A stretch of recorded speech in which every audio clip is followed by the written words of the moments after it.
Welcome! I hope you're here today because you want to further engage your students in deep, meaningful conversations. Perhaps you've had some bad experiences with discussions in your personal academic journey. To that, I would respond with a hearty, me too. In fact, I'm in a very unique position. I come to you today with 4 distinct experiences with online discussions.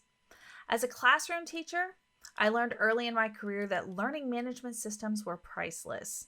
Because you see, I taught junior high, and if any of you have had any experience with a 13-year-old, you understand the value of not repeating yourself 17 times.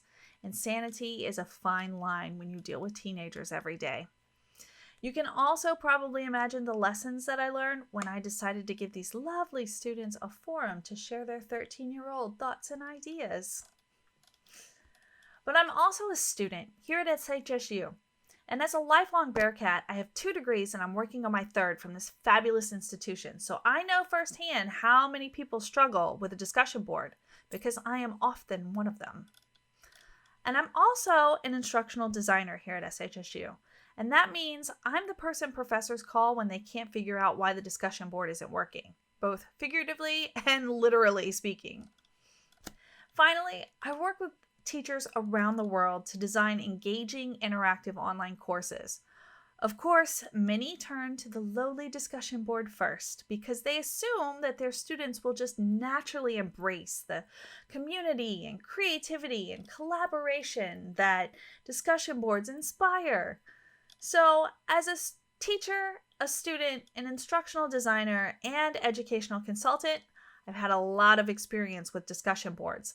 And the common consensus of all these amazing people that I've worked with is this: discussions suck. My students hated them, the teachers and professors that I work with hate them, and I, as a student, I personally hate them as well. So, why? The research touts the endless benefits of discussion in an academic setting. Perhaps one of the most important functions of a discussion is the exchange of ideas and the ability to conduct civil discourse. And I would argue that in this moment in time, discussions are more important than ever. So we know discussions expose students to diverse perspectives while bringing into focus their own assumptions. Discussions are ideal for challenging students to defend these assumptions based on research-based evidence rather than anecdotal experiences. On a personal note, it took me 2 degrees to come to terms with the fact that anecdotal experiences were not sufficient in academia, so some of us are slow learners. Be patient with us. The critical thinking skills required to craft an acceptable discussion post increases your students' intellectual agility and also connect your students to your content because they become co-creators of knowledge. But perhaps the most important benefit of a great discussion is that it teaches students how to engage in democratic discourse while promoting empathy. At this time in history, your ability to craft an effective discussion board may change student perspectives to inspire functional members of society. Yes, I basically just implied that a discussion board can save the world. I recognize that is purely anecdotal and not rooted in any academic research, but you may reach a student and change a life, and that is what we're here for. So if discussions are supposed to be so great, why do they suck so much? And I want to take a look at this at the different perspectives that I've encountered on this topic. From a teacher's standpoint, I often hear that students don't authentically engage. There's often a lack of personality within the responses, and they have a wooden, clinical feel to them. One complaint I recently heard a professor is that students only often type what they think they want to hear, but the professor was genuinely interested in student perspectives. Many teachers also express frustration that their students don't seem to take the discussion seriously, and they receive half-hearted answers, some shallow confirmations, some superficial conversations that lack depth. And, of course, my favorite reason: the kids don't know how to act. And that is occasionally a genuine problem. But luckily, within an online atmosphere, those experiences often yield evidence that can alleviate that problem. But let's look at it from the student view. A common student complaint is that there is no purpose to the discussion, and they just often it feels like they're assigned discussions simply to fill the time as a busy work activity. Are you guilty? Sometimes the initial response to a prompt may be truly great, and it leaves no room for follow-up discussions. Or maybe the initial prompt was not broad enough to promote additional discussion, hence the great idea response that makes every teacher's blood pressure rise in exasperation.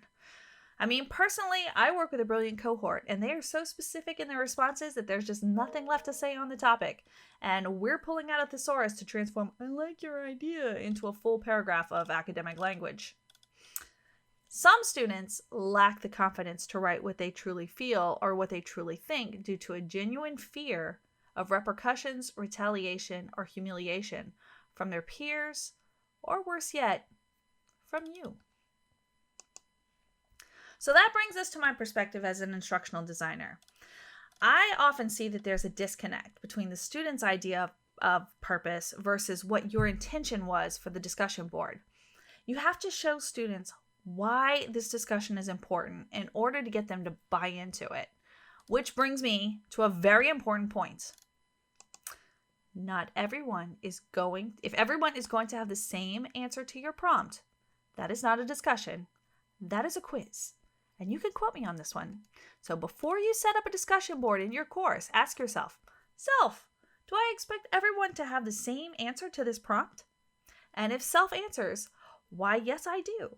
Then close the discussion board immediately and just make a quiz, because these by far are the most egregious use of discussion boards, and sadly it is far too common. Also, if you pulled your discussion questions directly from the review section of your textbook, that is a surefire way to lose your students' interest. So a deeper issue that prevents discussion boards from being effective is that there's often a lack of connection, and this goes much deeper than the discussion board. Building a classroom community is difficult enough in a face-to-face environment, but it requires even more intention when you're trying to develop it online. So, now that we've got all the problems out of the way, let's talk about some solutions. These 5 simple steps can help elevate your discussions to a new level, and we'll discuss each one in a little bit more detail in a moment. But first step, start with a problem that you want your students to solve. A discussion should have a purpose for discourse. Otherwise, why are we putting it in there? Number 2, be intentional with your design. Is the discussion the best solution for the problem that you want your students to solve? Number 3, build a community. Your students have to feel that your course is safe enough to express their ideas before they actually will. Number 4, consider media, because text prompts are so 2005. Think about other ways to inspire student conversations. And finally, boost your interactivity. Consider some alternative methods of discussion to increase your engagement. No one says that academia can't be fun. Well, maybe they do, but I refuse to accept that.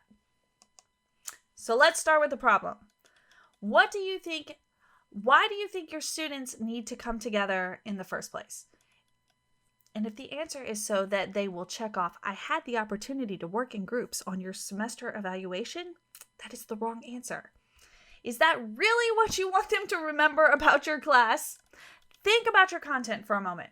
If you had to boil it down to a conversation, but you're not allowed to be part of that conversation, have you given your students the knowledge to have that conversation without you? Because that would be the driving purpose of your discussion. And once you've established that purpose, ask yourself if individual student experiences may change the perspective. When students have the opportunity to share personal experiences, that not only establishes a classroom culture of inclusivity and diversity, but also connects the student to your content. It makes it personal, and those connections are more likely to be remembered. So once you've established the purpose of the discussion, be intentional in its deployment. Ask yourself, is this the right time for a discussion? Why now? Weekly discussions are great if there's a reason to have them every week. Don't just assign them for busy work. Discussion boards can also they can be an effective communication tool. They can keep group projects on task with periodic check-ins. You can create virtual office boards. Those are convenient for answering questions for the entire course. These type of boards also have a purpose, as we've discussed, and they also allow for individual student experiences to be shared. But if you want to have a meaningful discussion, you're going to have to build in some accountability. This also requires clear and concise expectations on your part. What do you want to see? What are you willing to accept? What is the absolute minimum you require for a passing grade? Consider this before you assign the discussion board and develop your prompt around the answer to that question. So it is virtually impossible for your students to fail unless he just ignores the assignment altogether, which happens, but not if you're building in a sizable chunk of accountability. The last piece of being intentional requires accountability on your part. Are you actually going to read the responses? Are you going to provide feedback? I can see the virtual eyes rolling right now. Oh, but we have so many students. And I feel that. That's why I'm going to show you a few tips and tricks in a minute to make that part easier. But if your students know that you don't even care enough to read their responses, they are not going to put any effort into them. So truly, discussion boards flourish in courses where there's a sense of community. And that community begins with you, the instructor. So how often do you check in with your students? There are many different ways to establish your course presence, but the more present you are, the more engagement you'll see from your students. In the list of things that determine student course satisfaction, this is one of the highest motivators. So responding to student posts is crucial for a successful discussion. You can use these opportunities to either further challenge your students, maybe relay a personal experience, or inquire about their unique perspective. I alluded to my personal experience with inappropriate posts, and while some of us quickly recognize that certain topics should not be discussed in an academic setting, occasionally it will happen. So, of course, you should follow university guidelines when these challenges arise, because it's imperative that your students feel safe within your course to express socially acceptable views, although they will occasionally differ. But on a personal note, many of my students had never encountered socially acceptable norms.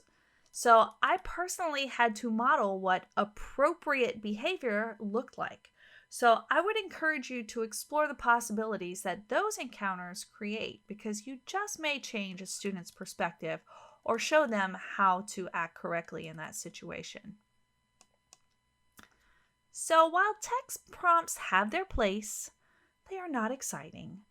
Did you know that you can incorporate an endless amount of media in your discussion prompts? Within most learning management systems, and most assuredly in Blackboard, these options are built into the item I like to call the magic bar. From this interface, you have the ability to add photos, videos, audio files, and files for review like PowerPoints or Microsoft Docs. You can add Kaltura recordings, YouTube videos. You can even add entire movies for your students to review. So using these items to kick off a discussion can add dimension and interest into a standard run-of-the-mill discussion. So it's easy to say, just be better, but I'd like to give you guys some ideas on how you can incorporate these ideas, especially where media is concerned. So instead of just posting your lecture, why not post your lecture within a graded discussion board and end it with a thought-provoking question with purpose? Tie it back to your content. And if you're feeling especially evil, you can ask questions throughout the lecture. Make it interesting. This method works in your favor for several reasons. Number one, you know that your student will actually have to watch that lecture that you work so hard on. Number two, you're getting the student to actually consider the content, and then they have to synthesize a response. And number 3, by putting it in the discussion, you're promoting students' perspective on the content. So for an added bonus, just occasionally call out your students by name in your lecture, and don't be afraid to let your personality shine through. And while these things may seem a little bit silly to you, these techniques are effective in adding instructor presence, especially in an online course. How many times have you posted a video in your course and wondered if the student even watched it? Use this same technique. Post it in a discussion board and then give them a watching guide so they know which themes to take notice of. Don't forget to follow up with questions that delve deeper into the content. Remember, bare minimum should be something that you're happy with, and everything above that is just academic excellence. Speaking of academic excellence, driving students up Bloom's taxonomy establishes deeper and more meaningful content connections. So if you're having trouble coming up with thought-provoking questions, you may want to Google Bloom's critical thinking stems. This is a great resource for posing questions that require critical thinking. This is actually the bottom half of the chart, which quite frankly is the only part worth looking at because the 2 lower levels just simply require rote memorization. And I know while rote memorization has its place, it does not belong on a discussion board. So there are several resources similar to this one available. And if you are a professor on campus, feel free to reach out to your instructional designer for this and other helpful resources to get you there. Music is an incredibly powerful prompt. Embed a YouTube video or contact the library for audio files that can be utilized within your course. Students can listen, analyze, and connect music to your content. And because music is deeply personal, it may resonate with students differently, leading to deeper conversations and perspectives. So I once had a large population of English language learners who struggled with writing. I often provided writing opportunities, but was having a hard time finding things that they enjoyed writing about, so I turned to song lyrics. I would post a YouTube link to a popular song, and students would have to analyze the lyrics and then tell me their perspective. This led to many spirited discussions, but also increased English scores. So now that you have an idea of how the magic bar works, your possibilities are endless. But if you use basic coding techniques, and by basic I simply mean the ability to cut and paste, you can add rich interactive experiences within your courses with elements to click around and explore in. These experiences not only increase engagement, but they may elicit personal responses from each of your students, further building this community and connections. 2 of my personal favorite applications for these type of experiences are Google Poly and ThingLink. Google Poly is free, while ThingLink requires a subscription. So I want to give you a discussion scenario. I would like my students to explore a virtual environment and make personal observations. Then I want them to compare those themes with other student experiences. Using Google Poly, we can collectively send our students on a virtual field trip, and they can gather their responses within the discussion. As the instructor, you can push individuals for deeper knowledge by providing feedback within the board. And this is an example of what that would look like. Let's say you want your students to understand the effect of climate change on the Great Barrier Reef. So we'll place an interactive experience in a Blackboard discussion. We're going to require students to describe and compare their observations that demonstrate climate change within Blackboard.